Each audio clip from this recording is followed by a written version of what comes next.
Bismillahirrahmanirrahim. Assalamualaikum warahmatullahi wabarakatuh. Alhamdulillahirabbil alamin. Alhamdulillahilladzi allafa baina qulubina fa asbahna bi ni'matihi ikhwana. Asyhadu an la ilaha illallah wahdahu la syarikalah wa asyhadu anna Muhammadan abduhu wa rasuluh. Allahumma shalli ala sayyidina Muhammadin wa ala alihi washabbihi ajmain, amma ba'd. Saudara sekalian rahmat Allah SWT, sahabat Fordai, kaum muslimin yang diberikan barokah oleh Allah SWT. Kita sering mendengar kata barokah. Kita sering berdoa juga untuk meminta barokah, keberkahan dari Allah SWT. Ketika kemudian kita kemarin di bulan Rajab dan Sya'ban, kita berdoa kepada Allah SWT, Allahumma barik lana fi Rajab wa Sya'ban wa balighna Ramadan. Ya Allah, berikanlah barokah kepada kami di bulan Rajab dan Sya'ban, wa balighna Ramadan, dan sampaikanlah kami di bulan Ramadan. Ketika kemudian kita datang ke pernikahan seseorang, ya, kita mendoakan barokah kepada sepasang pengantin ini, gitu ya. Barakallahu laka wa baraka alaika wa jama'a bainakum bi khair. Ketika kita kemudian bertemu dengan orang, kita kemudian berikan salam kepadanya. Assalamualaikum warahmatullahi wabarakatuh. Semoga keselamatan, rahmat, dan juga barokah terlimpah atas kalian. Subhanallah. Barokah sering kita dengar, barokah sering kita minta kepada Allah SWT. Lantas apa yang dimaksud dengan barokah? Barokah itu menurut Imam Nawawi dikatakan oleh beliau, yang dinamakan al-barokah adalah ziyadatul khair. Barokah itu adalah bertambahnya kebaikan, ya, lebih dibandingkan apa yang kita hitung dalam hitungan manusia. Ketika seseorang memiliki harta sekian, tapi ternyata nilai kemanfaatannya lebih dibandingkan yang kemudian diperkirakannya, gitu. Ada seorang karyawan yang dia overtime, gajinya setiap bulan tetap, overtime-nya juga lancar, terus-terusan gitu.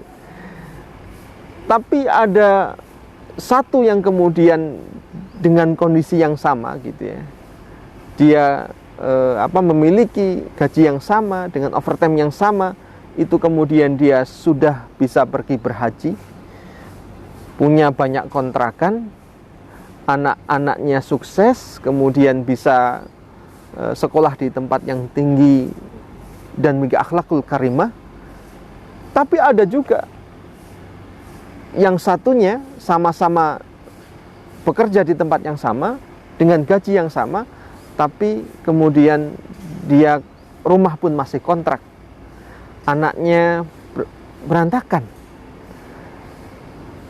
banyak PR yang harus dia selesaikan. Saudara sekalian rahimakumullah, apa yang kemudian menjadikannya berbeda?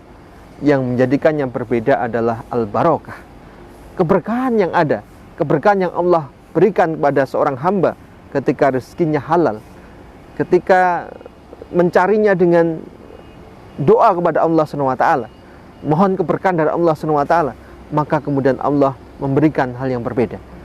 Saudara sekalian rahimakumullah, kita di kota bekerja pagi pulang malam, gitu ya.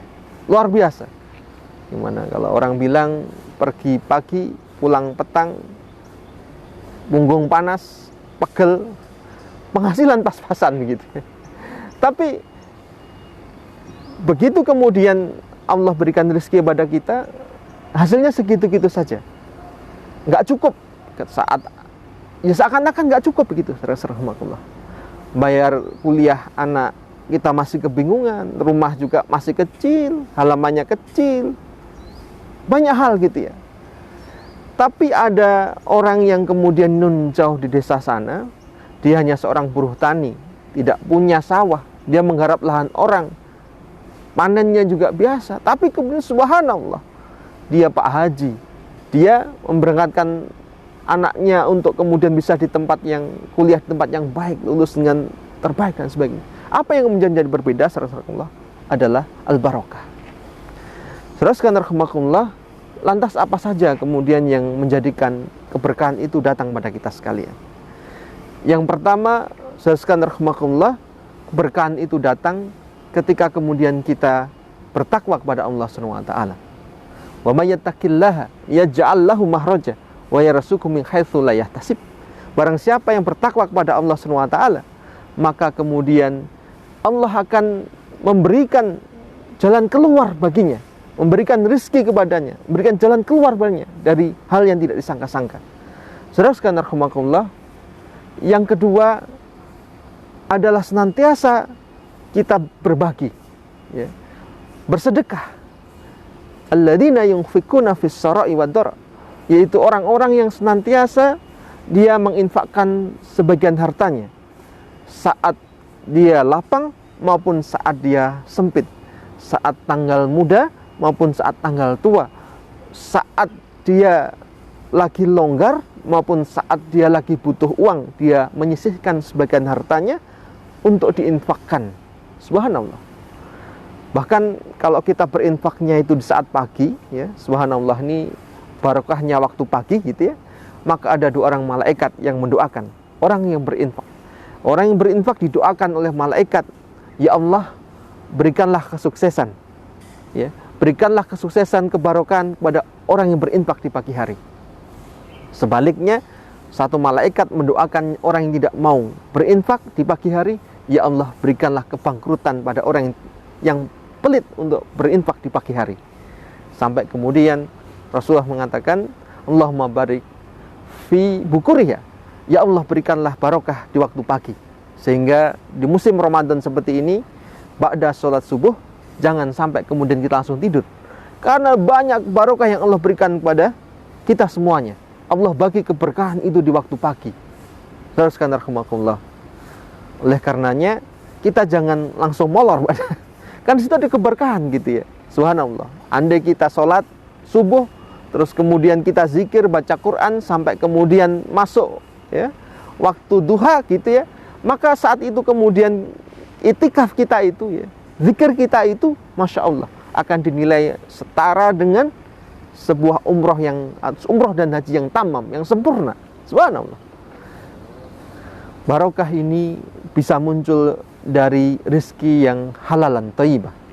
Saudara sekalian rahimakumullah, rezeki yang halal akan mendatangkan kebarokan dari Allah Subhanahu wa taala. Dimulai dengan niat yang benar ketika mencarinya, dengan cara yang halal, dan memang zatnya adalah halal.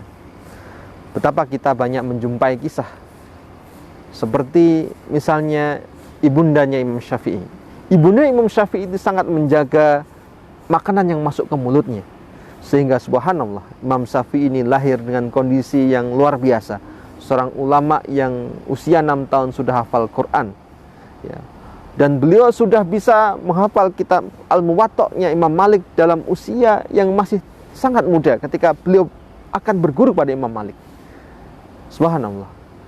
Kita mengenal Syekh Abdul Qadir Jailani yang begitu luar biasa. Karena apa? Karena ibunya, karena ayahnya sangat menjaga makanan yang masuk ke dalam mulutnya gitu ya. Ketika dia berjalan di tengah kebun apel, dan ketika apel itu jatuh dan dia makan tanpa berpikir, dia berpikir, wah, ini bukan hak saya. Maka kemudian dia telusuri itu sungai tempat apel itu mengapung, ketemu pemiliknya, minta diikhlaskan. Ya, ketika kemudian mengetahui anak ini anaknya soleh, hanya sebatas makan apel yang terhanyut di sungai, dia minta dihalalkan, maka ayah atau orang yang memiliki lahan itu meminta untuk si pemuda itu menikah dengan anaknya.